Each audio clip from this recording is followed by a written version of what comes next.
Welcome back SamZoneবাসী নিশ্চয়ই খুব ভালো রয়েছেন।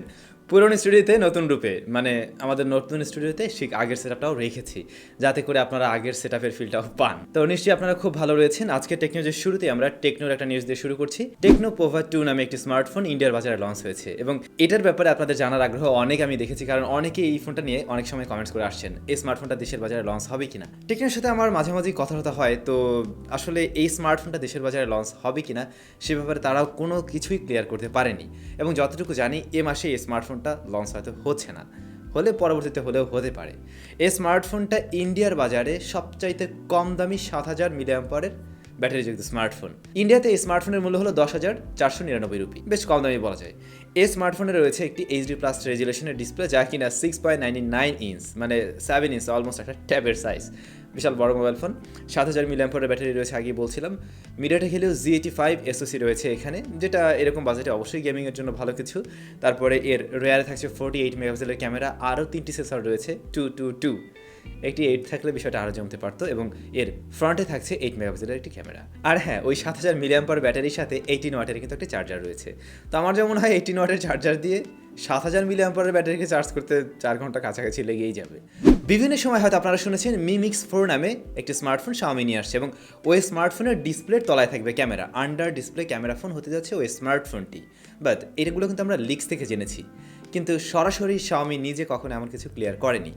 তবে Xiaomiর ফ্যাক্টরি থেকে একটি ছবি লিকস হয়েছে এবং সেই ছবিতে দেখা যায় ওই স্মার্টফোনের ডিসপ্লেটা, আর ওই ডিসপ্লের নিচেই ক্যামেরা রয়েছে। তার মানে Mi Mix 4 সত্যিই আন্ডার ডিসপ্লে ক্যামেরা ফোন হতে যাচ্ছে এবং ডিসপ্লের তলায় তার ক্যামেরাটি থাকবে। এ তো গেল Xiaomiর খবর। Xiaomi under display camera phone নিয়ে আসছে।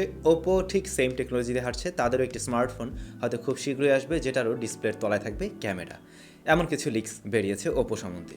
আমাদের দেশি ব্র্যান্ড ওয়ালটন, তারা কিন্তু ঘুরে দাঁড়ানোর একটা বড় রকমের প্রচেষ্টায় রয়েছে। ওয়ালটন RX8 মিনি এই স্মার্টফোনটা কিন্তু মার্কেটে ভালো রকমের একটা হাইপ তৈরি করেছিল এবং মোটামুটি ভালো কিছু অফার করেছিল। তো তাদের আরও একটি নতুন ফোন ওয়ালটন ZX4 এই স্মার্টফোনটাও আসছে এবং জানেন আপনারা হয়তো নিশ্চয়ই এই স্মার্টফোনটা কী নিয়ে আসছে।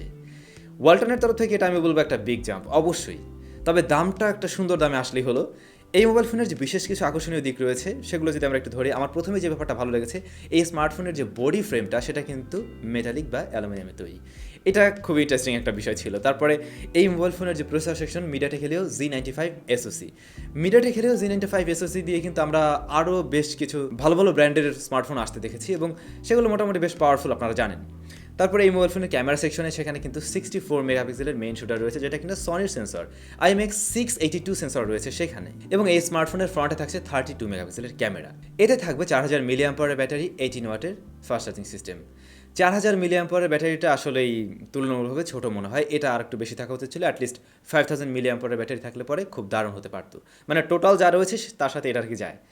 তবে এই স্মার্টফোনে কিন্তু 8GB র্যাম থাকবে এবং এর স্টোরেজ সলিউশনটা হলো UFS 2.1, সেটাও খারাপ নয়। এখন ফাইনালি দেখার পালা এই স্মার্টফোনটা আসলে কেমন দামে বাজারে লঞ্চ হয়। আমরা হয়তো বিভিন্ন দাম শুনেছি, বিভিন্ন লিক্স আপনারা জানেন, আমি জানি না সেরকম দামে আসবে কিনা, বাট দেখা যাক এই স্মার্টফোন কেমন দামে আসে।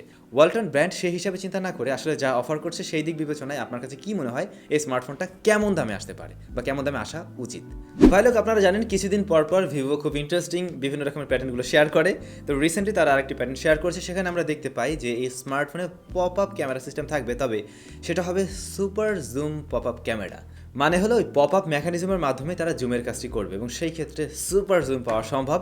হয়তো রেগুলার আমরা যে জুম ক্যামেরাগুলো দেখতে পাই বা মোবাইল ফোনের মাঝে যে জুম সেন্সরটি লেন্সটা দেখতে পাই আর কি, তার চাইতে হয়তো বেটার রেজাল্ট দিতে পারে তাদের এই টেকনোলজি। এবারে গুগলের তরফ থেকে একটা ইন্টারেস্টিং নিউজ রয়েছে। গুগল জানিয়ে দিয়েছে যাদের মোবাইল ফোনে কিনা অ্যান্ড্রয়েড ভার্সন 2.3.7 এর নিচে রয়েছে, আগামী সেপ্টেম্বর মাসের 27 তারিখের পরে সেই স্মার্টফোনগুলোতে গুগল তাদের আর মোবাইল সার্ভিসগুলো দেবে না। তো সেই ক্ষেত্রে আপনি ইউটিউব ব্যবহার করতে পারবেন না ওই স্মার্টফোনে, সেই ক্ষেত্রে আপনি জিমেল ইউজ করতে পারছেন না। মানে মোট কথা গুগলের যে মোবাইল সার্ভিসটি রয়েছে সেটা আর পাবেন না। জিঞ্জার ব্রেড অ্যান্ড্রয়েড 2.3.7 যেটা, তার নিচে যদি থাকে আপনার ফোন, তাহলে কিন্তু এটা একটি আপনার জন্য সমস্যা অবশ্যই। তো আমাদের চ্যানেলটি যারা দেখছেন তাদের মাঝে কি কেউ এমন রয়েছেন যার ফোনে কিনা অ্যান্ড্রয়েড 2.3.7 এর নিচে রয়েছে? রিসেন্ট টাইমে আপনারা একটা ব্যাপার খেয়াল করেছেন, প্রায় ম্যাক্সিমাম ব্র্যান্ডের ফোনগুলো থেকে আমরা দেখতে পাই 2-1টা করে ব্লাস্টার্স হচ্ছে। হয়তো ইন্ডিয়াতে হচ্ছে বা আমাদের দেশে হচ্ছে, বাইরের কান্ট্রিগুলো আরও দূরের কান্ট্রিগুলোতে কি হয় হয়তো আমরা সবসময় জানি না, বাট আমাদের দেশে আর ইন্ডিয়াতে খোঁজ খবর নিলেই দেখা যায় বেশ কিছু স্মার্টফোন কিন্তু রিসেন্ট টাইমের মধ্যেই ব্লাস্ট হয়েছে। তো সেদিন OnePlus Nord 2 এই স্মার্টফোনটা লঞ্চ হলো, এই স্মার্টফোন লঞ্চ হওয়ার পরে অলরেডি ইন্ডিয়াতে কিন্তু একটা স্মার্টফোন ব্লাস্ট হয়েছে। অঙ্কুর শর্মা নামে এক ব্যক্তি, উনি ওনার টুইটারে টুইট করে এবং উনি জানায় যে গত 5 দিন আগে ওনার ওয়াইফের জন্য উনি OnePlus Nord 2 স্মার্টফোনটা কিনে, এবং 5 দিনের দিন ওনার ওয়াইফ সকালবেলা যখন সাইকেলিং করতে বেরিয়েছিল স্মার্টফোনটা নিয়ে ছোট একটা ব্যাগে রাখা ছিল এই মোবাইল ফোনটা, এবং নিজের থেকেই হঠাৎ করে এটা ব্লাস্ট হয়ে যায় এবং মানে মোটামুটি ওটার অবস্থা একদম ছেঁড়া বেড়া শেষ আর কি। তো এরপরে উনি এই পোস্টটা করে, আর OnePlus-এর তরফ থেকে আর কি ওনাকে একটু প্রেশারাইজড করে এই পোস্ট আবার ডিলিট করিয়ে দেওয়া হয়, এবং ওনাকে বলা হয়েছিল যদি এই পোস্ট উনি ডিলিট করে ফেলে দেন তারা এটা ব্যবস্থা নেবে, হয়তো ওনাকে আরেকটি ফোন দেওয়া হবে। বাট সমাধান কিন্তু এখানে না। এই ডিভাইসটা যদি ওনার ওয়াইফ কথা বলতে থাকতো তখন ব্লাস্ট হতো, বা ঘুমাচ্ছে ওনার পাশে রয়েছে, এরকম কোনো কারণে কিন্তু বড় রকমের একটা অ্যাক্সিডেন্ট হয়ে যেতে পারতো। তো কোম্পানিগুলো, আমি কয়েকদিন আগে একটা ভিডিও বানিয়েছিলাম যে তাদের আসলে আমরা একটা ফোন নিয়ে ঘুরবো, সেটাকে যদি মানে বোমে পরিণত হয়ে যায়, এটা তো একটা ভয়াবহ বিষয়। আপনাদের সবার জন্য আমি রিকোয়েস্ট করবো, আপনারা যখন কিনা মোবাইল ফোন চার্জে বসাবেন তখন কখনোই মোবাইল ফোন দিয়ে ইন্টারনেট চালাবেন না। দরকার হলে ওই সময়ের জন্য আপনি মোবাইল ফোন ইন্টারনেটটি বন্ধ রাখুন, বিশেষ করে যদি ডাটা কানেকশনে আপনি ইন্টারনেট ব্যবহার করে থাকেন, কারণ ওই সময় ব্যাটারির উপরে একটা খুব বড় রকমের প্রেশার পড়ে যায়। আর আমি বলছিলাম যে এখনকার স্মার্টফোনগুলোর ব্যাটারিটা কিন্তু বের করা যায় না, যে কারণে কোম্পানিগুলো যে কাজটা করছে ফোনটাকে আরও বেশি স্লিম রাখার জন্য, প্লাস যেহেতু ব্যাটারিটা বের করার দরকার হয় না, ব্যাটারির উপরে কিন্তু হেভি প্রোটেকশন দেওয়ার কোনো প্রয়োজন পড়ে না, তারা যেটা মনে করছে খুব পাতলা ধরনের একটি লেয়ার দেওয়া থাকে। বাট এখন থেকে আগেকার ফোনগুলোতে যদি আমরা একটু যাই, সেই ফোনগুলোর ব্যাটারির উপরে কিন্তু একটা বড় রকমের মোটা সিল্ড করা থাকতো, একটা স্টিলের কিছু দিয়ে আটকানো মোড়ানো থাকতো, কিন্তু এখনকার ফোনগুলোর উপর আপনি একটা সুচ দিয়েও কিন্তু ফুটা করে দিতে পারবেন। তো ব্যাটারির বড় শত্রু হচ্ছে গিয়ে হিট, এবং কোনো কারণে যদি এই টেম্পারেচারটা ব্যাটারির মাঝে বেশি বেড়ে যায়, ব্যাটারির মাঝে যে রাসায়নিক পদার্থগুলো থাকে সেগুলো একটা বিক্রিয়া করে, দেন এটা নিজেই একটা বোমে পরিণত হয়। তো আমি বলবো যে আপনারা একটু সাবধানে ব্যবহার করবেন। রাতের বেলা কখনোই মোবাইল ফোনে ডাটা কানেকশন অন রেখে বালিশের নিচে ফোনটা রাখবেন না। ওয়াইফাই হলেও অফ করে রাখা উচিত, বাট ওয়াইফাইয়ের ক্ষেত্রে প্রেশারটা একটু কম নেয়, কিন্তু ডাটা কানেকশনে কিন্তু খুব বড় রকমের প্রেশার নেয়। সো এই বিষয়গুলোর দিকে একটু গুরুত্ব দেওয়া উচিত হবে আমাদের সকলেরই, কারণ কোন সময় একটা বিপদ হয়ে যাবে হয়তো আপনিও জানেন না, আমিও জানি না।